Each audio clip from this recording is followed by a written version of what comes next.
So I'm redoing the flooring in my van. I've got the 91 Hiace cruising cabin LH119 camper van. And the carpet that was in here was pretty gross. It was kind of dirty, and I don't know, it's 30-year-old carpet. I just want to replace it. It wasn't really easy to keep clean. So I'm gonna put some vinyl flooring in. Got this really thin stuff, the self-adhesive stuff. I've used lots of this. It works really good. It's durable. Look who's coming to see me. And so I pulled all that out and I put this insulation in. It's the shiny stuff. I've got a whole bunch throughout this van. In the top, I've got pieces that fit in the window. I've got this panel here. The panel that fits in here has insulation behind it, snaps on there. There's not exactly continuous surface area, but there's most of it is insulated now on these walls, on the top. The door is insulated. I took that off. All these windows, the floor in here, both wheel arches, and then in through here, I had this off and I insulated that as well. So the insulation's all in. I'm very happy with it. I'm just gonna take a couple measurements and start putting this floor in. It's 6 inches by 36 inches. So I'm gonna start it, basically if I start it along this wall, give or take, it'll be perfect on the sides, and then I think it has to flare out a bit on that side. So I can either cut a little piece in there, or I can start this first strip about 1 inch away from this wall. So this trim piece fits over top. It holds everything in place, and I just need to know where to finish the floor, where to cut it so that it fits under here. It can be trimmed back later, but it's hard to do once it's in. It's a lot easier to do.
any curved cuts or little corners, tin snips. There. So those separate carefully, otherwise you'll rip that tab. Oh, like that. So using a putty knife or a blade of a knife like this or a scraper helps separate them carefully.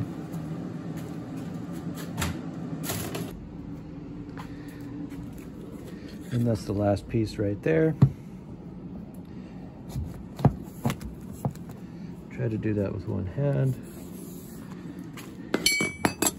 Always have these two around when I'm doing flooring. When you get to the end, you sometimes have to pry them back. You close up that gap, but I'm really not too concerned. It looks good. Very nice overall. So I purchased enough to do this floor, and I needed 2 boxes. And so I only needed, I don't know, 3/4 of the second box. I only needed not quite 2 boxes. So I had, I think, 3 pieces left. And that's what I needed to make up the difference of where the holes were for the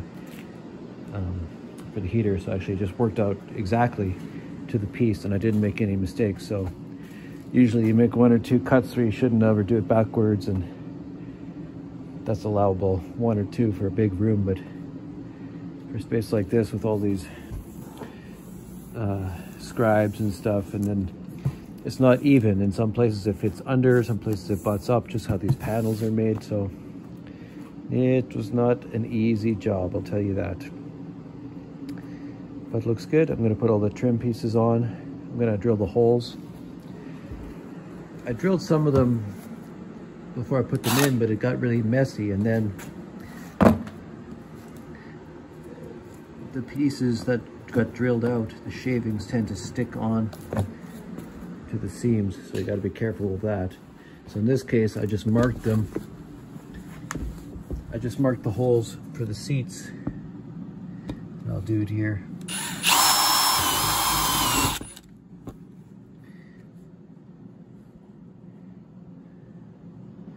It's right on. But this bit works great, this step bit. I've never really used one, but I've had it for a while. I'm using it for a lot of things on this van, to go through sheet metal, to run wires.